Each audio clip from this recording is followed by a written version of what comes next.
Before we start this podcast, let us thank to our sponsor, the Sports Lawyer Masterclass, who are sponsoring this video. Sports Lawyer Masterclass is one of the platform where you can go and learn about the sports law. Not only you will get the theoretical knowledge, but also you will get to know how to draft a contract, how you need to do the networking with the people who are already working in this industry, how you need to send the cold mails, cover letters to the law firms and the legal counsel who are working independently in the sports legal industry. So let's start our podcast now.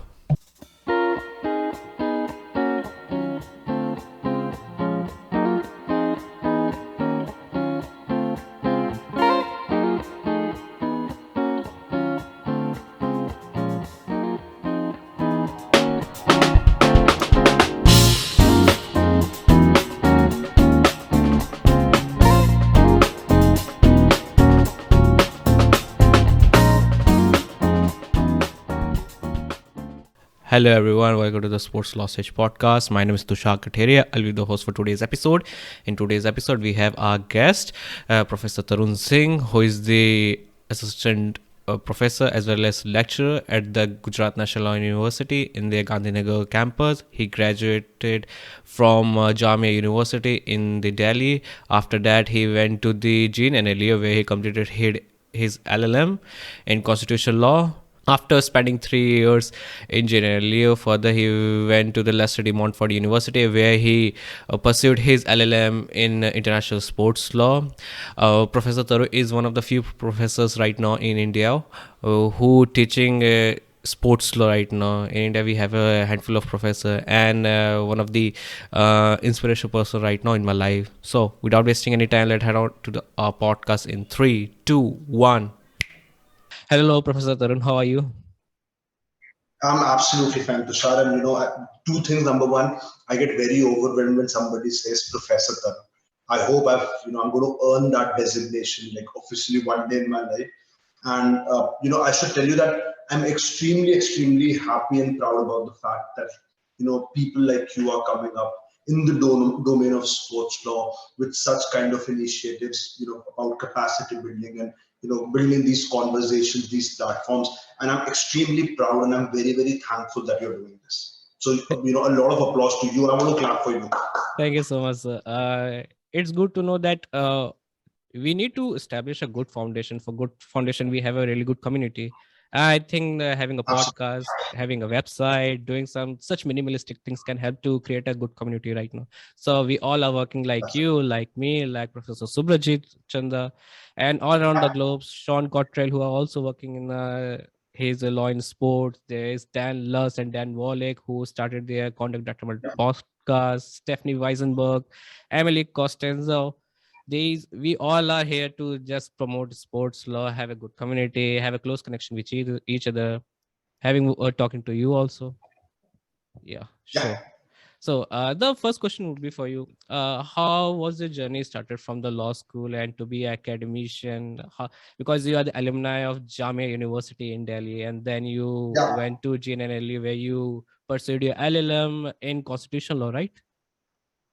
Yeah. My Yeah. first LLM was in constitutional and administrative law. Yeah. Please Yeah. briefly talk about it.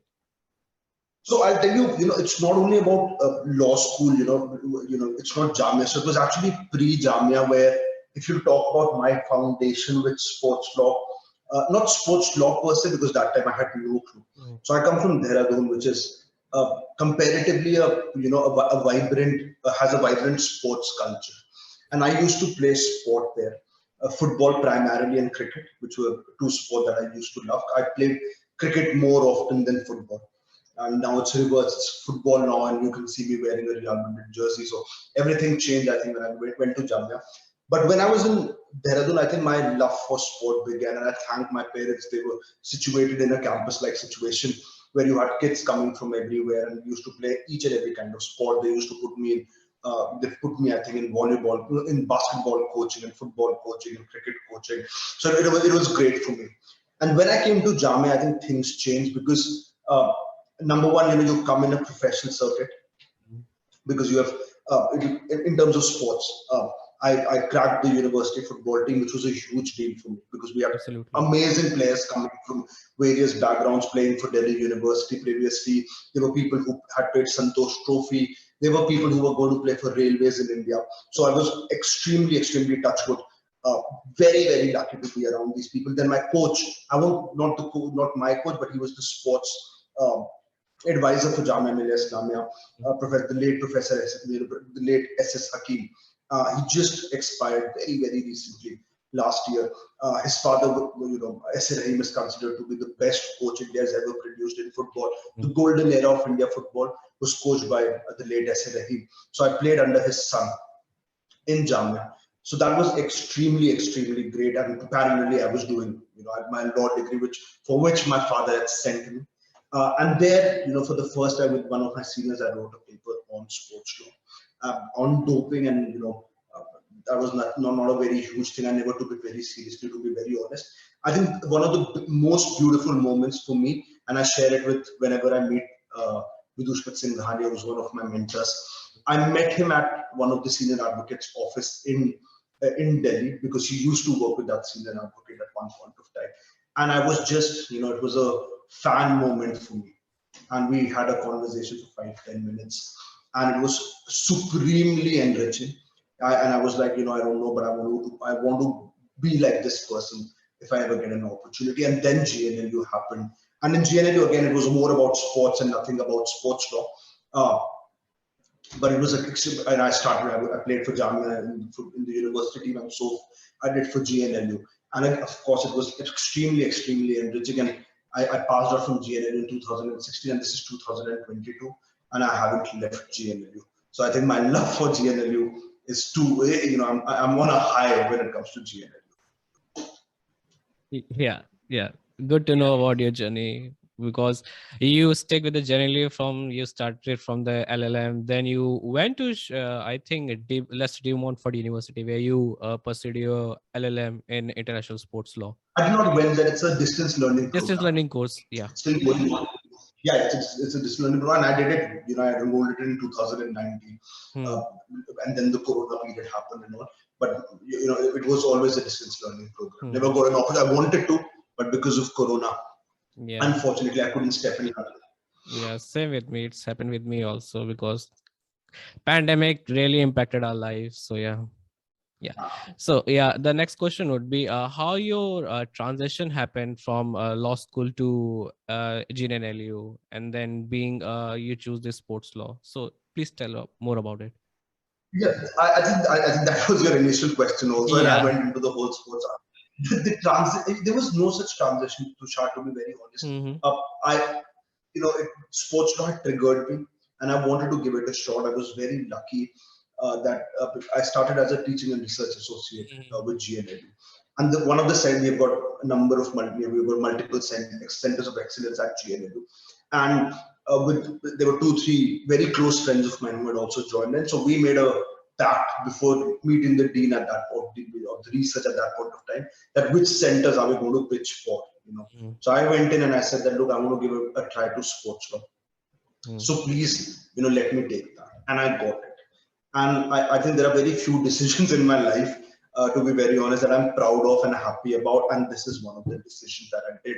And from then I never looked back, because I got so much involved into sports law, sports policy, that, now I feel incomplete if I'm not going to do it. I'll feel extremely incomplete. Yeah. And how was the experience in the Leicester Montfort University? Because you were doing the distance learning program for them. Your LLM is from there. It was great, because it opened my eyes. You see sports law from an Indian perspective, and it's extremely important. What I believe is that you have to be extremely desi, to understand the problems that are happening. What we do is that we start comparing international problems, and we start bringing in international models to India. We should be always inspired by them, because they've done something great in their country, whether it's UK, whether it's other European nations, whether it's the United States, whether it's Australia and other oceanic nations, even African nations, to be very honest. Some of them are extremely good. But I don't believe that you should, just copy paste what you have whatever you've seen abroad and you put it in India. So whatever I learned in the Montfort right now as well, I always try to give it an indigenous understanding and then seep it in the Indian context. Because if I'm going to bring in a particular problem that is happening in UK in terms of sports and sports law and policy, and I put it in the Indian market or in the Indian context, it's going to burst. Because we are, to be very honest, let's be very honest about it, we are way behind them in a lot of issues. We are way behind them. So we can't be comparing these two models. Of course, I'm inspired by them, but I want to learn, after being inspired by them, I want to use that inspiration in the Indian context and make it Indian eco-friendly, Indian friendly, I'm sorry, and then put it out for the Indian athletes or the Indian sports ecosystem. Yeah, because we need to develop such kind of ecosystem right now, and we should establish more sports clinic, more sports centers right now. Right now, there's so much lacking. We are lacking behind right now in terms of UK and US, even Australia and African nation also, which you talk about briefly about it. Yeah. And I won't say about sports clinics and these very sophisticated models. I think first of all, and this is something that I always say when I do a podcast like this, or even if I teach tomorrow, I have a lecture and I know again this thing is going to come in. I think people like me and people like you who are in the domain of sports law, I think our first responsibility is to make sure that people understand the seriousness of sports. We are way behind in giving sport the respect it deserves, right? So I'll give you a very small example. Every day whenever I get an opportunity, I watch 83, the movie on Netflix. It's now on Netflix, Netflix account. And I kid you not, I watched the first show when it came out. And since then I've watched clips of it or heard, I heard songs of it. I've watched the movie and I cry every time when I watch it. And I've watched the same half an hour ago, and I'm going to watch it again after half an hour, if I've got this, and I still cry. And I'm sure a lot of people who love sport, like me, and more than me, they connect to this emotion. And I know, when it comes to cricket specifically, this country is so emotional about it.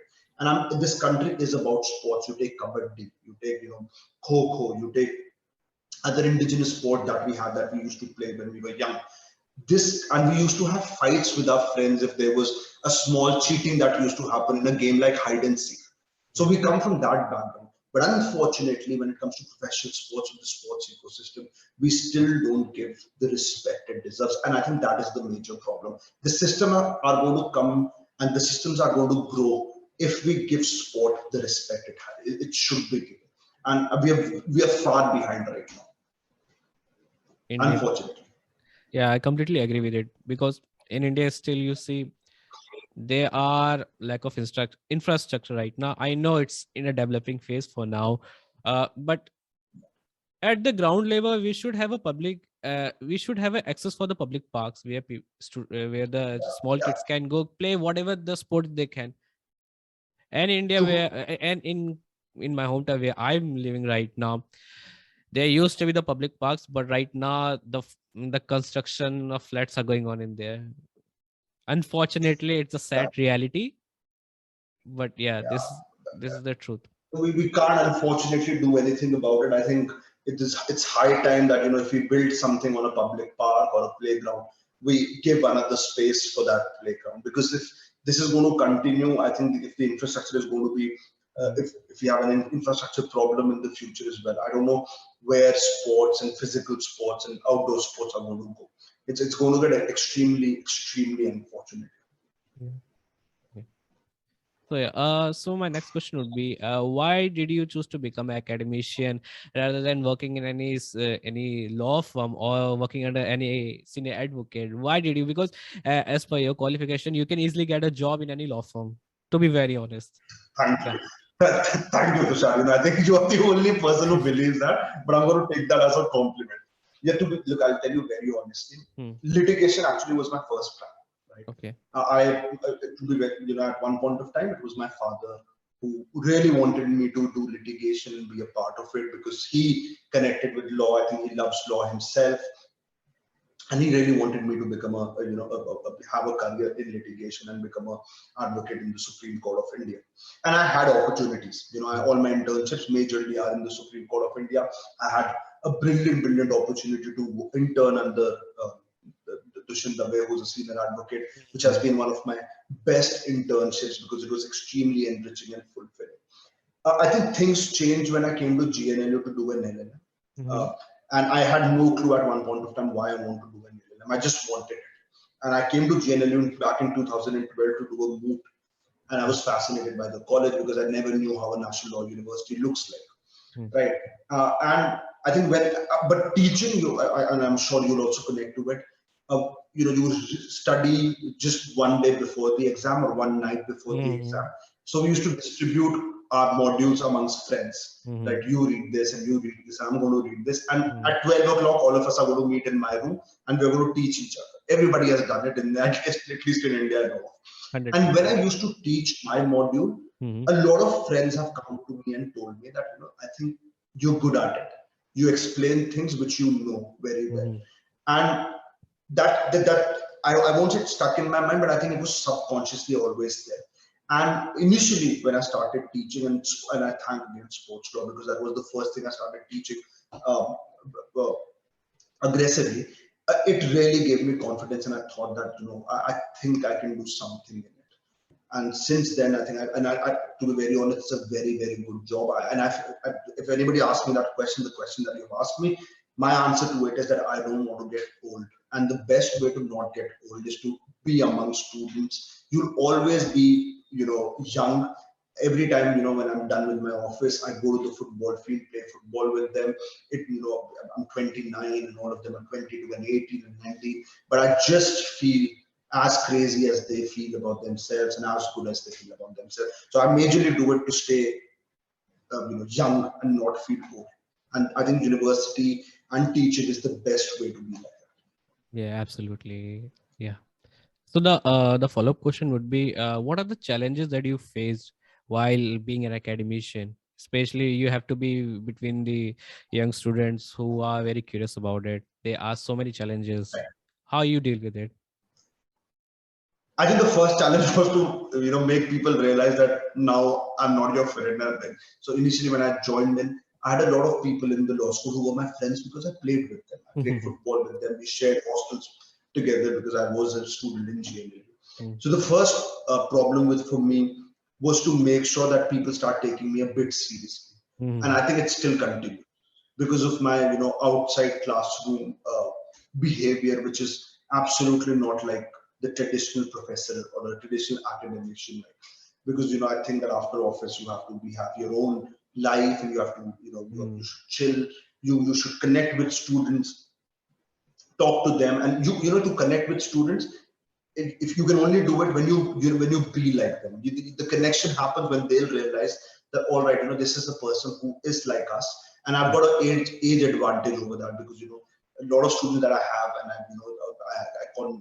have a conversation with, there's all of them are 23, 24, right? So there's just 4 or 5 years of gap, and I think they connect somewhat with me. So the first challenge that I faced, and I think a lot of people who are young and have come into academics face the same problem, that people should start taking you seriously. Another, I think, problem that I faced was that, and I started accepting it actually. A lot of people told me initially that, when you go in class, you have to be prepared for any kind of question and you should have an answer for it. And on the first day itself, I made a promise to myself that that's not going to be the system that I'm going to follow. And till now, if somebody tells me as a student, if he or she asks me a question and I have no answer for it, I put up my hands and I say that I have no answer for it. And there are times when students know more than you. Even in sports law, very recently I was doing a course, I was offering a course on football laws. And I was so overwhelmed by the fact that there were so many students who joined us who had more knowledge than me. And it was such a beautiful learning experience for me. And so I don't take that as a problem, but initially I thought it's going to be a huge problem that I have to know every answer to the question that are going to be thrown at me. But I made a promise to myself on the first day itself that I'm not going to follow that tradition. So these are two major problems, and of course you have to study every day. You have to be extremely updated. You can't be, talking about 50s in 2022. So these are basic challenges everybody feel, but it's extremely fulfilling, and it's, I think, one of the best jobs that the world has created. Brilliant job. I clearly see that you are completely in love with your job. It's really important for any Absolutely. person. If you want to enjoy life, you have to love with your profession in which you are involved right now. You have to love with it. I think, yeah, it's a really important lesson for all of us. If you want to pursue your passion, yeah. So let's move on to the next question. As a professor, what are the books and materials that you will recommend to the students who want to study about the sports law? What are the other materials you will recommend? Websites, any podcast? Let's why not promote your podcast? Anybody who listens to this podcast, please listen to Tushar's podcast. Click and subscribe it on Spotify and other platforms. That is, Tushar, you're going to send me a check for promoting your website and for promoting your Absolutely. initiative. A lot of other, the great work that you're doing. There are a number of other podcasts that I've seen that are there on sports law. And I would not only recommend sports law podcasts and policies podcasts, but anything that deals with sports. These can be podcasts related to sports marketing, sports management, sports sciences, because all of these are extremely interwoven and one should know about it. I think one of the most famous one is the podcast that Law and Sport has started.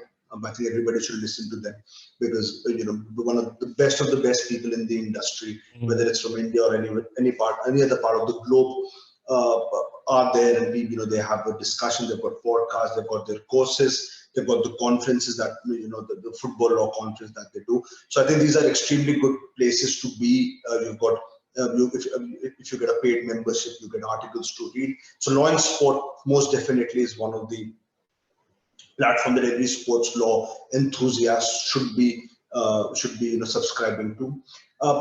Books, I think there are a number of good authors that have written extremely good books in sports law. A number of publications happen from Acer Academy in Netherlands. So I think anybody who gets hold of these books by Acer Academy, I think most of them are very, very good. Ian Blackshaw is one of the most prominent writers internationally.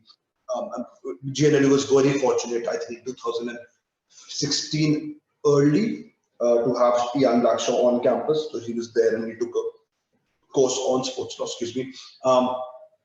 Apart from that, when it comes to Indian sports law, yeah, sure. If everybody is saying this change of scenario in my screen, it has nothing to do with Tushar. all because of me. I had a technical glitch and I had to just come back, from the phone. So I was talking about what one should read. So in India, unfortunately, I think we just have one book to go to as a textbook in sports law, which is by Justice Mukul Mudgal and Dushpat Singhania. I think there are two versions of it. I'm sure there are two. There are two versions. I hope they come up with another. I've very recently got to know, and I don't want to disclose it because I don't have any knowledge about it per se. But I've heard that there is one more coming in. Who's writing it and who's publishing it, I don't know. But I've heard that a good quality textbook on sports law is coming in India. So I want to look at that. But as this is something that I mentioned earlier as well. Students anybody who loves sports law should not focus only on sports law websites. It's extremely important to go to sports marketing and sports branding and other areas which are associated to sports. And one of the most important things which I think which I forgot or which I did not understand at one point of time, and now I did. This was something that was told to me by Amrut Joshi, who's one of the most celebrated sports lawyers from India. He runs the firm called Game Changes Law. And he told me that, Tarun, what a lot of students, the biggest mistake that they do, that they think that sports law functions in isolation. And it's absolutely wrong. That's an absolutely wrong approach. It's very, very important to understand the basics of every law that are taught to you in law school. For example, IPR, for example, contract law, which is one of the most essential aspects of sports law.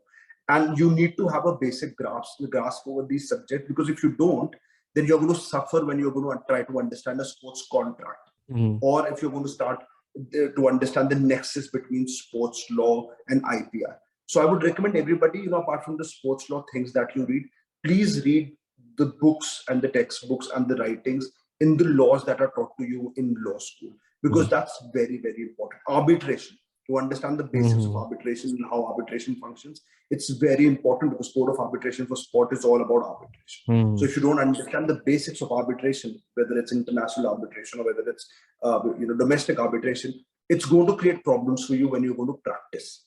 So these are very these are important imperative tips that somebody gave it to me. And I think, a lot of students, they make these mistakes. So I would recommend not to do that, and be very, very thorough with the laws that are taught to you in your law schools. Yeah, indeed. I think there one more book which I recommend, which is apart from sports law, Ambush Marketing, written by Philip Johnson. He's yes, this is one book which really helped me out to understand the relationship between intellectual property law and sports law, how it's function. Yeah, and one of the good books which I will recommend, there's apart from the, you are absolutely right. You have to explore more options, especially if you want to understand sports law, sports management. There are two books which is written by Simon Chadwick and Russell Howe. These are two books which are really good. There's a one more book I having right now. It's called Sports Psychology. It's a still power written by Garrett Kramer. Here's the book. So today I get it. He's a founder and managing partner in Inner Sports, one of the renowned sports psychologist. Apart from and there's a one more professor. I don't know in which university.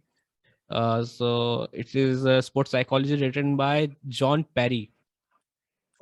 Yeah, so these are the book. Apart from that, I have one more edition, which I earlier talked in my previous episode of the podcast. Two books which I recommend: Sports Law and Managerial Approach, written by Linda Sharp and Dr. Anita M. Moomin. And the second book is written by Professor Stephen F. Ross. He's the faculty in charge in Pennsylvania State University. It's an advanced introduction to sports law, the book name. The two books which I highly recommend, because these books are written during the pandemic. It's had the more intricacy in regards to how you need to deal in the COVID, in the pandemic, how the rules and regulations are changed, bio bubble. Apart from that, how esports market evolves. Esports law is something which is going to evolve in this decade. So yeah, these are the books I recommend, and I will put the link if anyone want to buy what are the books that you have spoken about, and the books which I talking about right now. I will put the link. Yeah. And very recently, I read a book by Ulrich Haas, who's one of the most one of the biggest authorities in the area of sports law. I think he comes from the University of Lausanne, if I'm not wrong. Yeah. I wrote to him way back, and he was very kind to respond to one of my something official that I wrote to. And he wrote a book on doping very recently. It's not very recently, but he wrote a book on doping. I just got my hands on it. I think it's published by Routledge, if I'm not wrong. And it's one of the best books that it's a little technical, because, they've got deep into the whole issue of doping. They talked about doping structures and so on and so forth. Scientific but that approach. book by Ulrich Haas is very, very important. And Ulrich Haas, for everybody, is one of the most celebrated sports lawyers in the world. He is very closely connected with FIFA, and if you go to the FIFA channel, I think there are a couple of lectures by Ulrich Haas that FIFA has put on their official website regarding sports law and policy. So it's one of the best books that one should get and one should read it. Yeah, I will put the link in the description box whenever I will release this podcast. And how was the experience while you introduce the football law course with the GSPR and the Sportiva Law Education? Brilliant. I think two people I want to really thank for that course is one, of course, you mentioned earlier, is Subhrajit, who is one of the most kindest people that I've met. Is a very close friend of mine. So he had this plan that, Tarun, why not do a course on sports, on football law? And the best thing that has happened to me in sports law is Deep Ray. And I want to really take this opportunity to thank Deep, because, he, coming from an area of practice and, well settled there, he has, put his bets on a person like me who's from a very traditional academic background. And both of us designed the course together. And it was we were very scared initially, but we thought that it will have some kind of market and some kind of accessibility because people are going to look for such course. And we got a very, very good feedback and a very good response.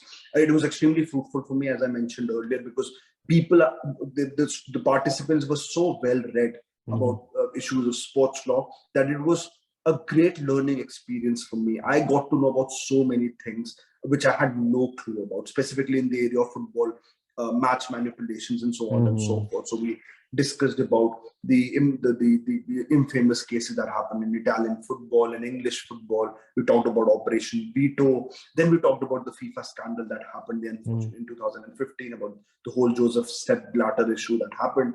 And, I read things, and when I used to deliver them, all the participants had more knowledge regarding these issues than me. So it was a brilliant, brilliant experience. So these two people I want to give all the credit to.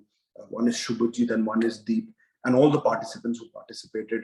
And it was, I think, the best, one of the boldest move that we did, because I don't know, as soon as you narrow yourself down, specifically when it comes to football or any other, you never know how people are going to respond to it, as in how many people are going to sign up for it. But we got a very, very healthy and a very good and a very promising response.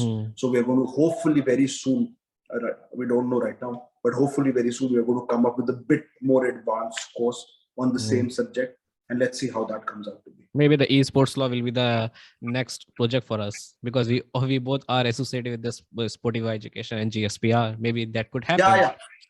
One more course that I think Subhrajit and I think it's too early to discuss about it, but it's okay. I think on motorsport, this is something that I very recently discussed with Deep as well. That why not come up with something on motorsport? Let's see. There are a number of ideas that I have, and I'm very, very fortunate to have people like you, people like Subhrajit, Deep. I want to take this opportunity even to thank people, my mentors and seniors like Vidushpat Singhania, Nandan Kamath, Anish Dayal, Dev Parmar, Anna, very old colleague of mine, professor colleague of mine, Rashi, Apurvi Jai, somebody I very recently got associated with, and a number of other people. I want to thank all of them. That I think I've been very lucky, Tushar, when it comes to being surrounded by these people. Everything that I've done has come. I think only 5 or 10% of it, or 20% maybe of it, has been my idea, and the rest 80% has been the idea of these people who I'm associated with, because they understand sports law from a practical aspect, and which is something that I don't, because I teach and they are in the market, so they understand the intricacies and the problems that athletes and the whole ecosystem face. So I think being around such kind of people is a huge advantage for a person like me, and this is something that I want to tell it to whoever is going to listen to this podcast, that you should know that what kind of people are you with. It's of course important to enjoy and everything, but when it comes to professional upliftment, it's your hard work, and one of the most important part of that hard work is that networking. And if you network with the correct people, you're not only going to help yourself grow, but you're going to give it back to the society, which is extremely important, specifically in the sports ecosystem. Absolutely. Networking is one of the key ingredients, I can say, especially in sports law, because you have to have many connections so that you can understand this kind of subject. I think it happened with me also. Last year, I was writing the paper for the Nema University, and it's a loan transfer of player in esports. I think this one of the most toughest paper which I ever wrote it. And because the subject like this, because no one talking about it, it's an unregulated market. There are not many authorities which are right now in the market. And I think one person I have to give the credit to him, Roshan Gopalakrishnan. So he really helped me out. He's the right now he's the partner in Nandan Kamath law firm, which is Law NK. So credit to him. He helped me out in some of the aspects about the constitutional approach, how the market work. I think it really helped me out.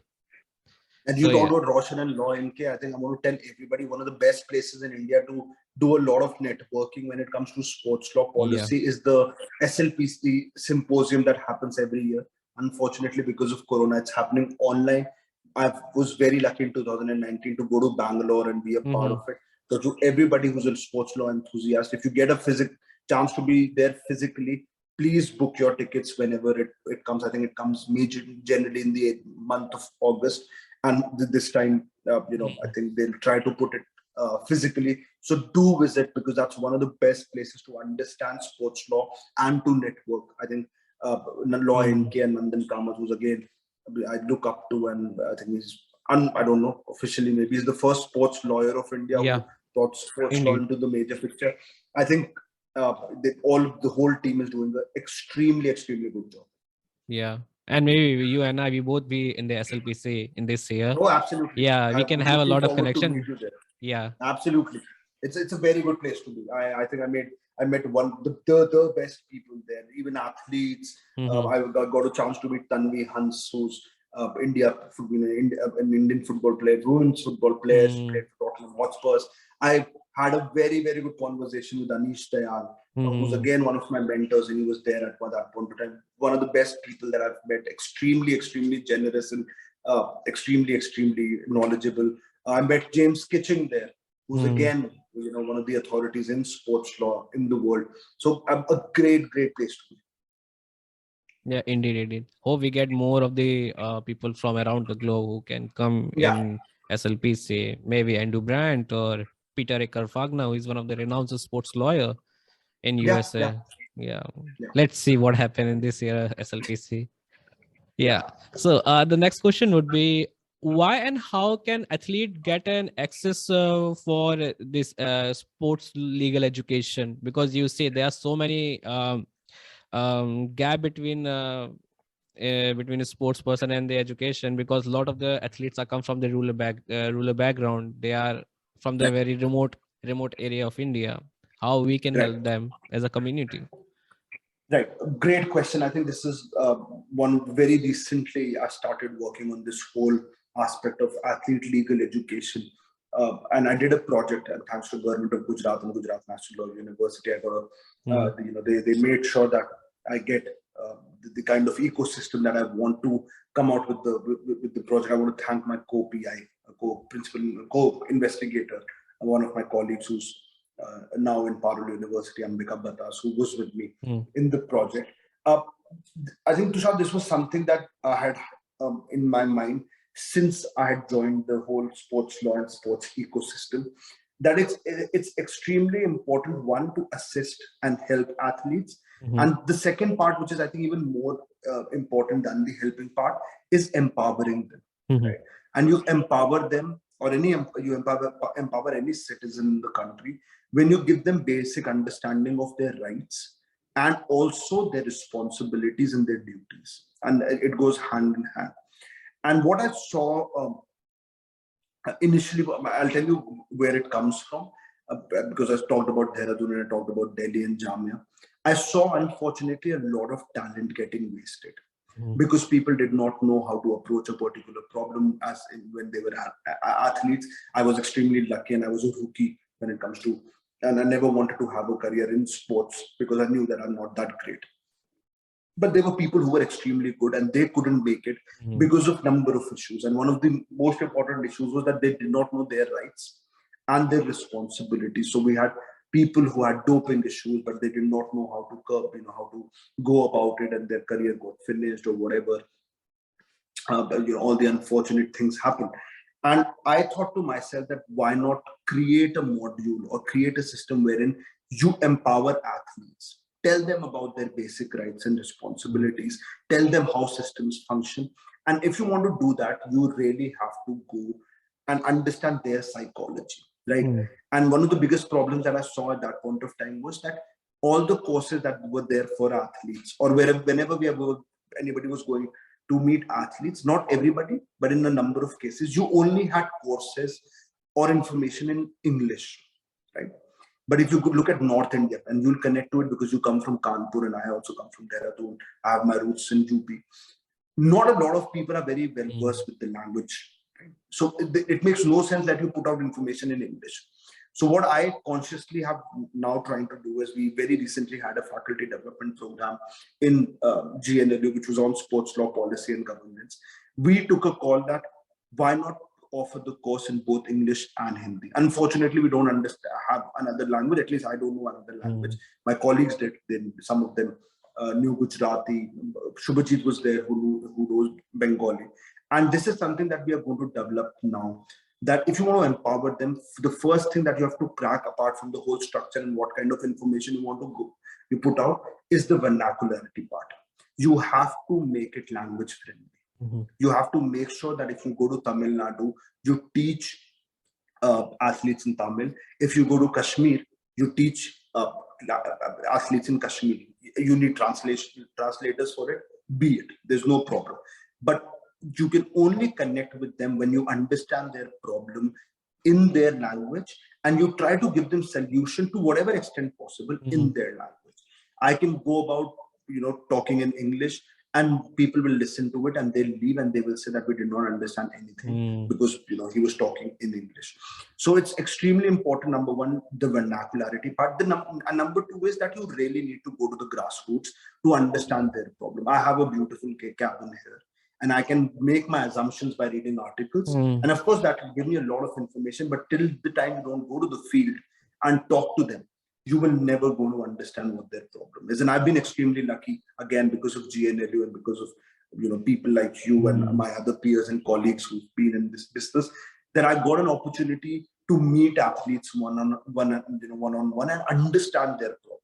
And I'm overwhelmed about the fact that all of them want to learn. Each and every athlete that I've met till now, anybody from the sports ecosystem, administrators, coach, and so on and so forth, all of them are so up for learning. They're saying that we really want to learn. You get us information, you make it simpler for us so that we understand and it doesn't get that complex. And we are there to support you, and we are there to be inside the classroom or inside the system where you want to put us, and we want to learn. So hopefully, let's see, in the next coming days, we aggressively reach out to athletes from various parts of the country and do these athlete legal education programs. That's been on at the top of the agenda for me. Absolutely, we have to develop that kind of ecosystem. We have to be how to say be grounded with the players also, because they are very vulnerable, because not everyone can speak English, especially the domain like in UP, Bihar, Madhya Pradesh, Rajasthan, because there are so many regional languages. North India, to be very honest, most of North India. Yeah. So I think and the same problem I think comes down to other parts in the country, whether it's South India, whether it's the northeastern region of India. Everybody wants to learn, and I think language has been a huge barrier. I hope as a community we can help the sports person and players right now. Maybe I can help it in some way in Kanpur or in now. Absolutely. Yeah, absolutely. And anybody, whoever is going to listen to this podcast, this is my appeal to everybody. Anybody who wants to connect with this whole, Tushar is there, and I've got Deep, and I've been talking about it for quite some time. Anybody who wants to be a part of this ecosystem of helping out athletes, we're absolutely open to it. We're absolutely open to it. You just give us the place that we have to be. You get the athletes who are willing to understand their rights and responsibility. And I kid you not, I'm going to be there physically, whether it's the most extreme interior region of the country. You just call us, you just contact with me or Deep or with Tushar. And you can reach out to me, and we are going to make sure that we reach to that place and we help the athletes and other people in the sports ecosystem who are looking to understand their rights and responsibilities. Because we have to create that kind of community service for the players, for the athletes. And I think I will help once my LLM will get complete, maybe in this in the month of May. And I will in the ground. I will help the people, especially who are from the underprivileged background. I will go to the Kamla Club. It's a headquarter of the UP Cricket Association. I will go there. I will talk to them how we can help these young kids who are coming right now because you need to help this. There's every 5 to 10 years there's a new generation come into the ecosystem in the sports field. So I think that we have to be right present in that ground, help them as much as we can. Yeah. Right. I think it would be not very everybody good. is coming from that privileged background, and most of our athletes are not. Maybe in cricket, even in cricket also, you look at athletes, you look at the biggest of the biggest cricketers in the world. You look at from India, you look at Mahendra Singh Dhoni, comes from an extremely humble background. Absolutely. Look at Kapil Dev, extremely humble background. Smriti Mandana, Harmanpreet Kaur, all of them, Julian Goswami are come from extremely, humble backgrounds, and because of their hard work, they've reached to a particular level where they had access to information. But why not, go to somebody who wants to be like Virat Kohli, or wants to be like Julian Goswami, or wants to be like Anjum Chopra, and why not reach out to them and make sure that we add to their growth in whatever way we can. Yeah. Okay. The next question would be, is not related to sports law. Who are your favorite sports personality which you used to follow? Tough question. I think the first would be definitely Iker Casillas, who I follow. Yeah, I'm a huge Iker Casillas fan.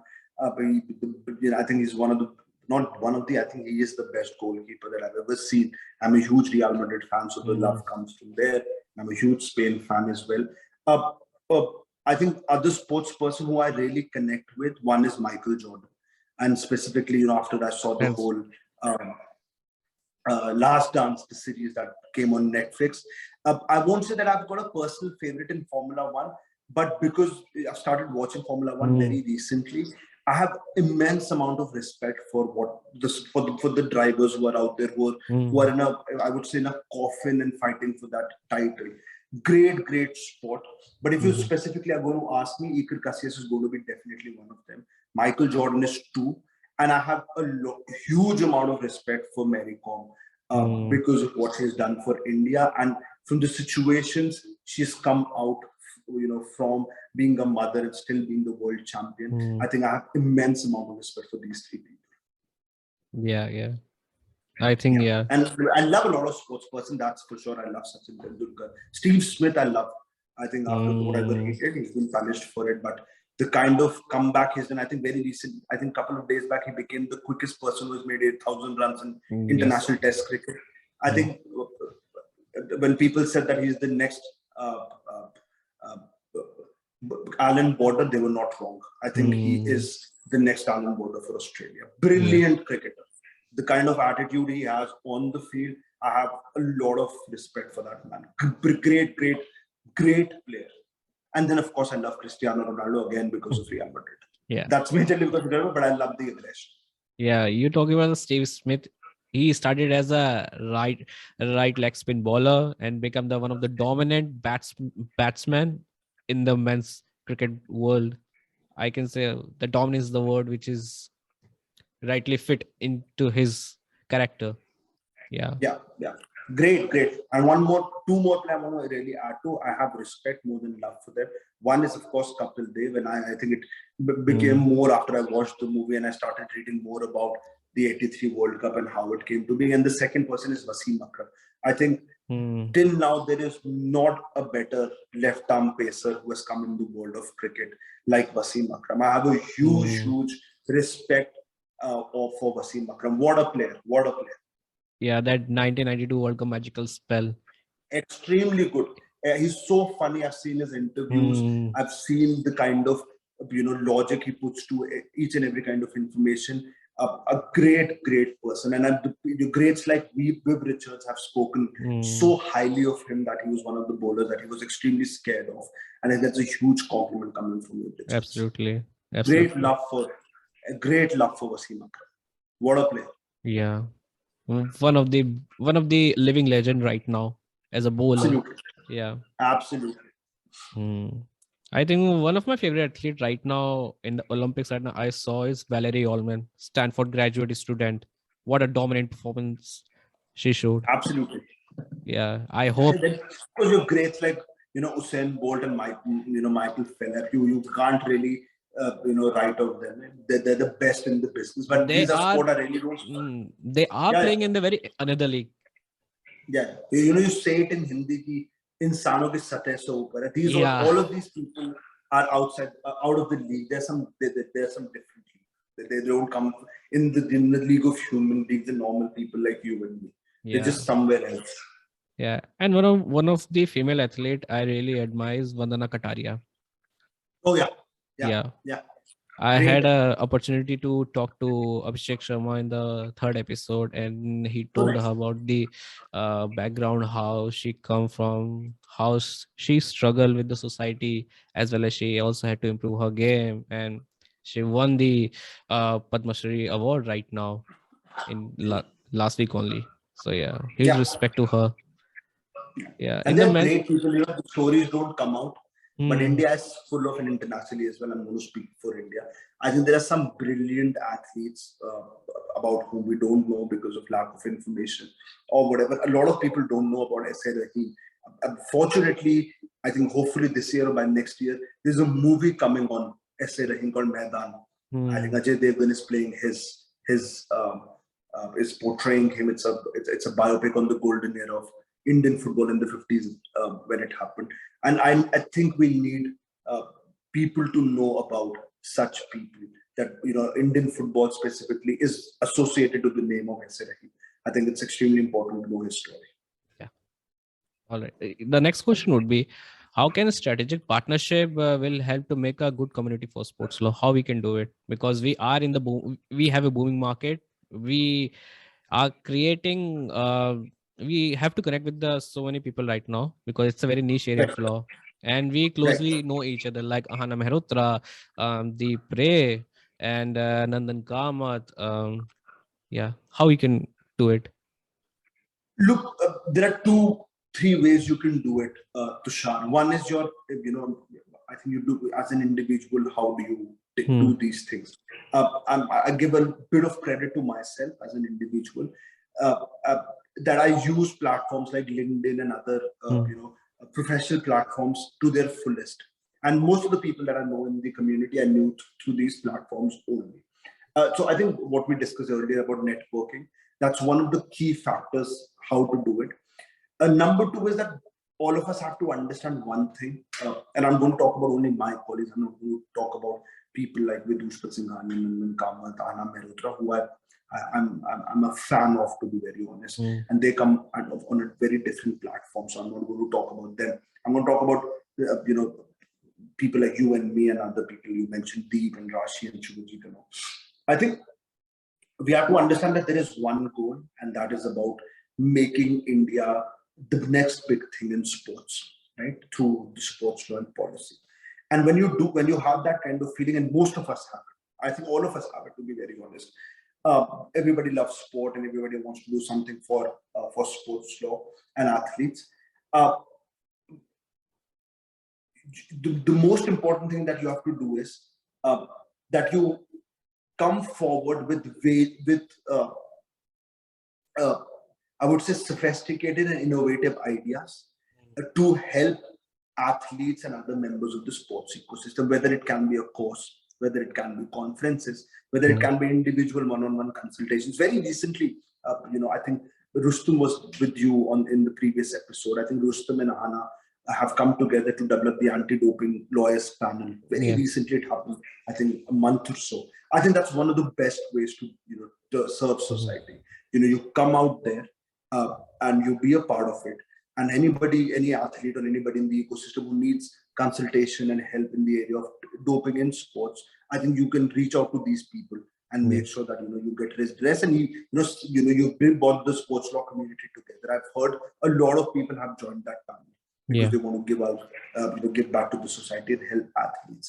What I individually do is through GNLU, that I have, I bring in these people because of the Center for Sports Law that we have, Hmm. and we help, uh, in developing, in doing capacity building. We do research projects where we get these Hmm. experts, and I think these are very basic, small ways and footsteps that you have to do. Very recently, we did a faculty development program Hmm. where we did a specific session on national education policy and sports, and we had Vidushpat Singhania, Molina Asthana from Australia, and we had Anish there. And I think that's one of the best, and I'm not saying it because I organized it, but that is one of the best panel discussions I've heard in years, I would say, Hmm. because it was so natural, and all the three speakers felt so much about sports law that it just came out so beautifully. And I think these are small steps that you come together, you have the right goal in front of you, that you want to help the society, and then things fall in place naturally. And they have been falling, at least for me, they've been falling in place naturally. I've been extremely lucky to be connected to all these people. We're offering courses, we are doing podcasts like this, and that's why initially, in the beginning, only I thanked you and people like you who have created these platforms.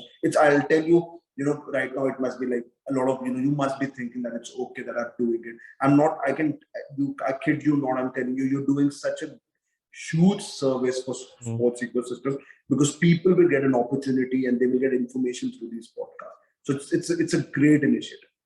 Thank you so much for the compliment. Yeah. And the last question would be, just quickly wrap up with the podcast, because we're having so much time left for us. Not so much time for now. Yeah. What are your plans for the future, for the next 10 years? And also, what do you think about the future of sports law in India in next 10 years? Extremely bright, to be very honest. But it will be bright if we, do a few things that we have not been doing, or we've been doing it, but we have to do them aggressively. I would put it. Number one is, something that we discussed earlier, that you start giving sports the respect it deserves, right? And as soon as that happens, everything is going to fall in place. My plans for the next 10 years, 10 years are going to be, a very long period of time. But I think the future that I'm doing, that I see in sports law for myself, is to build up as many courses and as many research that will help athletes and that are going to impact their life. And anybody, not athletes only, anybody in the sports ecosystem, which can be sports lawyers, people who are students who are enthusiastic about sports law. So that's my next plan.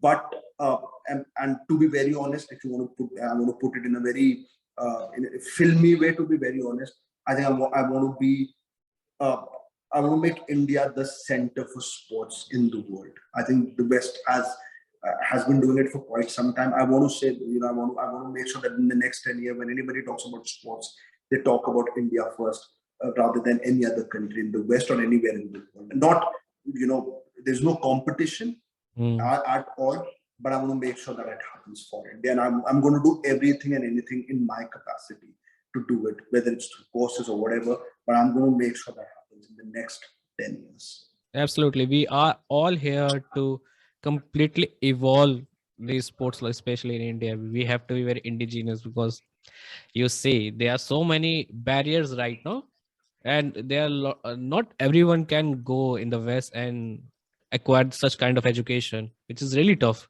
in today's market after the pandemic. Also in the pandemic, also such courses were come, like in Leon, and there's a Coursera courses was also unlocked by the universities, where you can go and acquire some of the knowledge, especially in the sports agents or sports management courses. They are the more shifted toward the managerial part of the work and the agency part of the work.